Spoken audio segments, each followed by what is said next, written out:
Ce paradoxe assez terrifiant quand on s'intéresse à la médecine d'urgence en contexte d'incendie. C'est-à-dire? On a ce réflexe naturel de se dire que le danger immédiat, la menace absolue, ce sont les flammes. La destruction thermique pure, en fait. Ah oui, complètement, c'est l'image qu'on s'en fait tous. Exactement. Pourtant, quand on plonge dans cette nouvelle analyse approfondie des données sur les intoxications fumées, on fait face à une réalité clinique qui est complètement contre-intuitive. Tout à fait, parce que les véritables tueurs dans ces situations, ils n'émettent ni chaleur ni lumière. C'est ça. Et l'exemple le plus frappant pour illustrer cette traîtrise, c'est un piège diagnostique absolu auquel les secouristes font face sur le terrain. Imaginez une victime extraite d'un bâtiment en feu. On lui place un saturomètre standard au bout du doigt. Et là, l'appareil affiche une SPO2 parfaite, 99%. Le chiffre magique qui rassure tout le monde. Voilà. Le sang semble gorgé d'oxygène. Et pourtant, à cet instant précis, la victime est littéralement en train de mourir d'une asphyxie foudroyante. C'est toute la subtilité et la dangerosité de ces environnements. Le capteur optique ne ment pas, enfin selon ses propres paramètres, mais il est juste incapable de lire la biochimie réelle qui se joue à l'intérieur. Et il est aveugle à la vraie menace. Exactement. Aujourd'hui, en décortiquant la physiopathologie de ces intoxications, on comprend que gérer un patient inhalé, ça ne se limite pas à réparer des voies aériennes brûlées. C'est une véritable guerre chimique à l'échelle cellulaire. D'ailleurs, le document source qu'on analyse propose une métaphore visuelle que je trouve très juste, d'emblée. On y voit un globule rouge qui flotte dans l'obscurité, et paf, il est percuté de plein fouet par un faisceau lumineux éclatant. C'est une excellente illustration, oui. Ça représente parfaitement cette collision microscopique. Les gaz toxiques, comme le monoxyde de carbone, donc le CO, et le cyanure, le fameux CN, viennent littéralement s'encastrer dans nos structures sanguines et cellulaires. Et pour bien saisir la vitesse à laquelle cette guerre chimique se déploie, prenons un premier cas pratique, une situation super classique. C'est l'hiver, il est 3 heures du matin, il fait un froid glacial. Les pompiers extraient une famille de 4 personnes d'une maison ravagée par un feu couvant. D'accord. Sur le trottoir, le bilan initial est direct. Il y a des suies massives sur les visages, des gros efforts respiratoires et des troubles évidents de la conscience chez tout le monde. À partir du moment où ils respirent l'air frais, on pourrait naïvement croire que le pire est passé. Et c'est là qu'on se trompe lourdement. Bah oui, en lisant les données, on comprend que la course contre l'hypoxie tissulaire, en fait, elle ne fait que commencer à cet instant précis. Absolument. Parce que le fait de s'éloigner des flammes n'arrête pas le processus biochimique. Le poison a déjà infiltré le système vasculaire. C'est pour ça qu'il est crucial de séparer mentalement l'agression en 2 fronts bien distincts. 2 fronts, d'accord. Lequel en premier? Le premier front, c'est l'atteinte pulmonaire directe. En gros, l'inhalation de gaz surchauffés provoque des brûleurs thermiques. Et par-dessus ça, les irritants chimiques, genre les aldéhydes ou les dérivés du chlore, libérés par les canapés ou les meubles modernes, viennent littéralement décaper l'épithélium respiratoire. Sans oublier la suie, j'imagine. C'est ça. À cela s'ajoute une obstruction purement mécanique par l'accumulation des particules de suie dans les bronches. Donc ça, c'est comme la destruction de l'infrastructure. Un peu comme si notre conduite cheminée interne s'effondrait et s'encrassait. Très bonne analogie. Mais le deuxième front, et de loin le plus létal à court terme, c'est l'asphyxie systémique, les gaz toxiques, en tête desquels le CO, le cyanure, mais aussi le sulfure d'hydrogène, ils ne s'arrêtent pas au poumon. Ils traversent la barrière alvéolo-capillaire. Il rentre dans le sang. Voilà. Ils ne détruisent pas l'infrastructure physique, ils s'infiltrent dans le système sanguin pour paralyser l'oxygénation de l'intérieur, au niveau de chaque cellule. Ce qui amène à une situation clinique assez déroutante sur le terrain. Si on prend notre cas pratique pour comparer 2 patients victimes du même incendie, le patient A, il a des brûlures faciales étendues, les poils du nez roussis et un stridor, ce bruit respiratoire très inquiétant. L'atteinte thermique est spectaculaire. Elle capte toute l'attention, logiquement. Logiquement, oui. Mais juste à côté, le patient B n'a aucune brûlure cutanée. Rien de visible. Par contre, il est plongé dans un coma profond. L'instinct voudrait qu'on se rue sur les brûlures impressionnantes du premier, mais la règle d'or stipule l'inverse. Tout à fait. L'urgence vitale absolue, c'est de traiter la toxicité systémique de ce patient dans le coma, même s'il a l'air intact de l'extérieur. Et cette règle d'or, elle s'explique par la mécanique destructrice de ces gaz. Le patient dans le coma subit ce que le document qualifie d'équation fatale de l'hypoxie. L'équation fatale, ça sonne comme un mauvais film, mais c'est très réel. Très réel, oui. Ce n'est pas juste qu'il manque d'oxygène, c'est un effondrement simultané de toute la chaîne respiratoire. L'anoxie tissulaire est foudroyante parce qu'elle frappe à 4 niveaux en même temps. 4 niveaux. Si on décortique, c'est un verrouillage total. Premièrement, la fraction d'oxygène dans l'air ambiant s'effondre, parce que le feu consomme l'oxygène à la place de la victime. C'est la base, oui. Deuxièmement, la capacité de diffusion s'écroule au niveau des alvéoles à cause des lésions inflammatoires. Troisièmement, le transport sanguin est neutralisé, car le monoxyde de carbone vampirise l'hémoglobine. Il prend la place de l'oxygène, en gros. Et quatrièmement, et c'est là que ça devient vicieux, l'utilisation intracellulaire de l'oxygène est bloquée par le cyanure au niveau des mitochondries. Donc la cellule est privée d'apport, et de toute façon, elle ne peut même plus utiliser le peu d'oxygène qui lui arrive. C'est un blocus total. Et c'est précisément ce blocus qui rend le saturomètre si dangereux. C'est un nouveau cas pratique majeur, le fameux piège de la SPO2.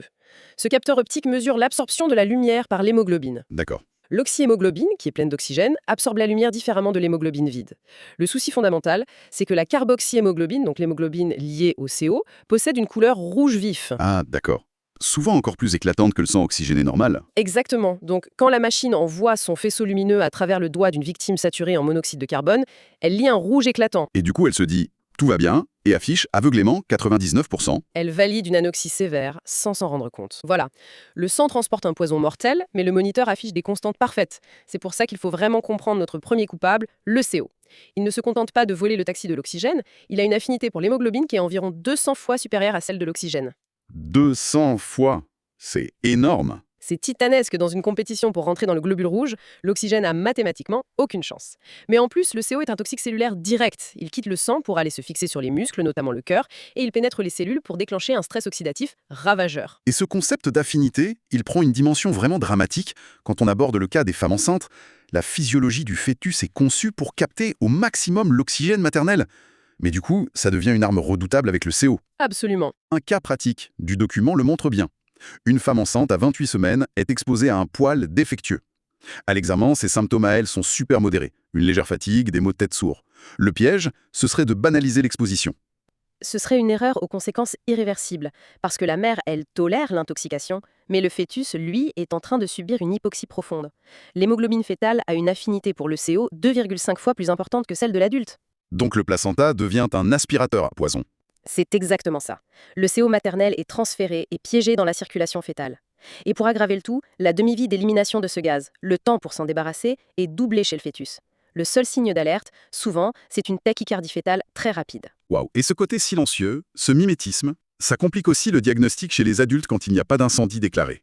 Les symptômes du CO sont classés en 3 zones. La zone 1, la forme légère, c'est des maux de tête, dans 80% des cas, des vertiges, des nausées. Et le piège saute aux yeux. Ça ressemble à une bonne vieille gastro ou à une grippe. C'est un biais cognitif terrible pour les médecins. Le document donne un cas pratique édifiant.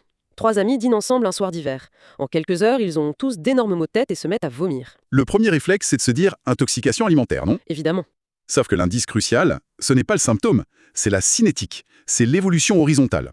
Quand plusieurs personnes dans le même espace clos tombent malades exactement au même moment, sans temps d'incubation, l'intoxication alimentaire est hautement improbable. Il faut suspecter un toxique environnemental. Et là, c'était un bras zéro d'intérieur. Exactement. Et si on rate cette fenêtre de la zone 1, on tombe inéluctablement dans la zone 2.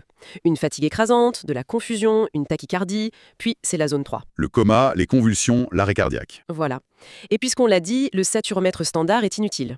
Du coup, les secours s'appuient sur la mesure du CO ambiant et sur des saturomètres spécifiques, comme le RAD57, qui peuvent doser la fraction exacte de carboxyhémoglobine, le HbCO. Avec des seuils d'alerte très précis.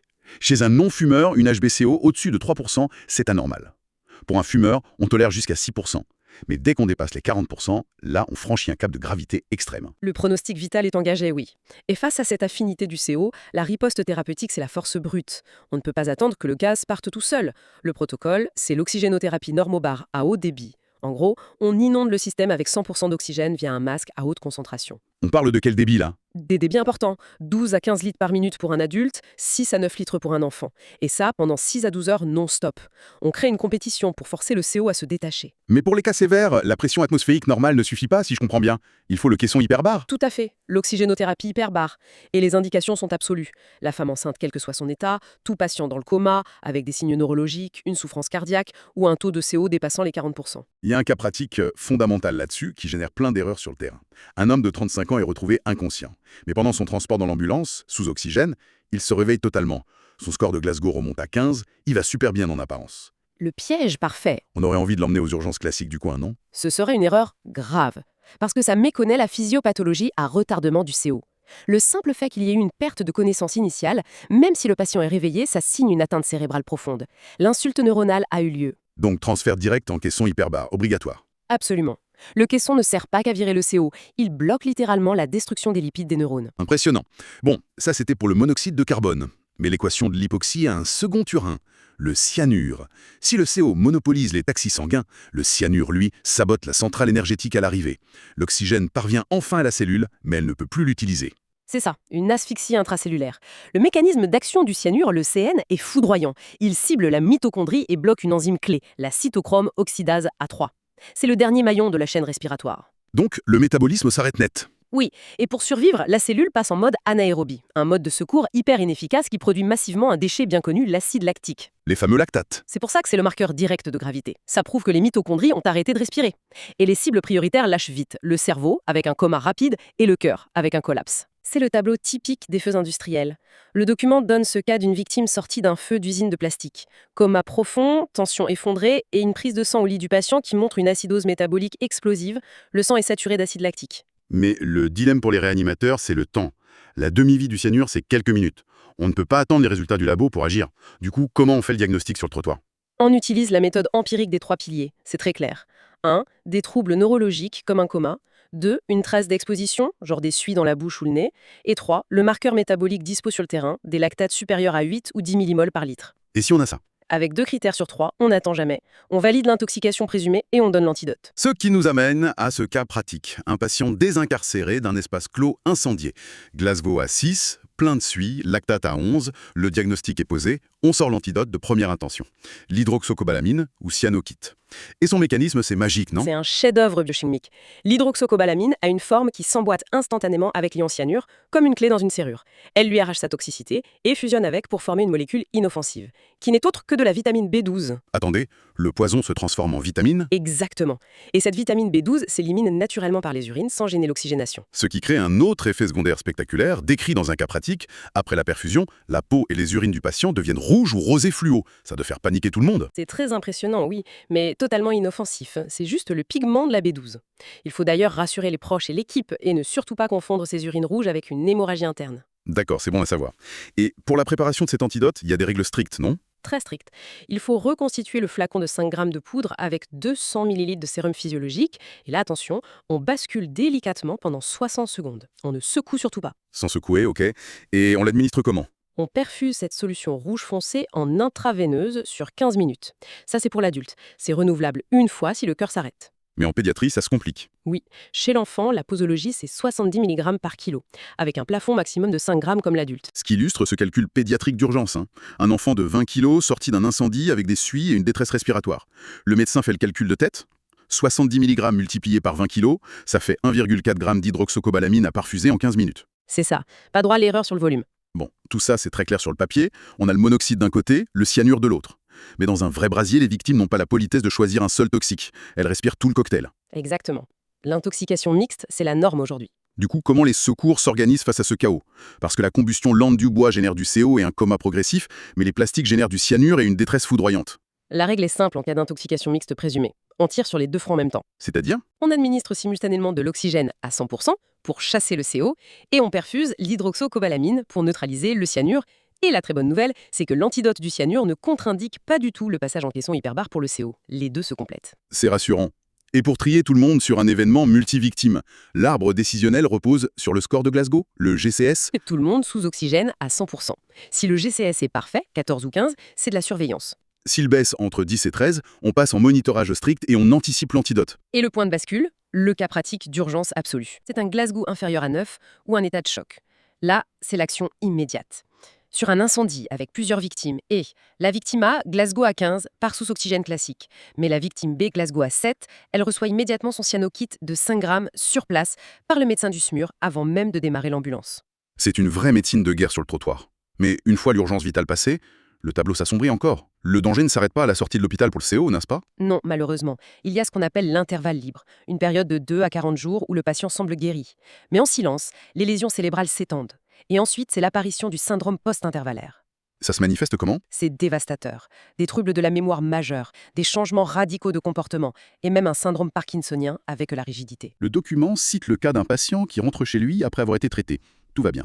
Et 3 semaines plus tard, sa famille le ramène aux urgences parce qu'il est confus, il a une labilité émotionnelle incroyable, il pleure ou rit pour rien et il n'arrive plus à marcher droit. C'est le diagnostic typique du syndrome post-intervallaire. Ça impose un suivi IRM et psychiatrique sur le long terme. C'est pour ça qu'il y a une obligation légale de santé publique. En France, tout cas de CO, même léger, doit obligatoirement être signalé à l'ARS, l'Agence régionale de santé.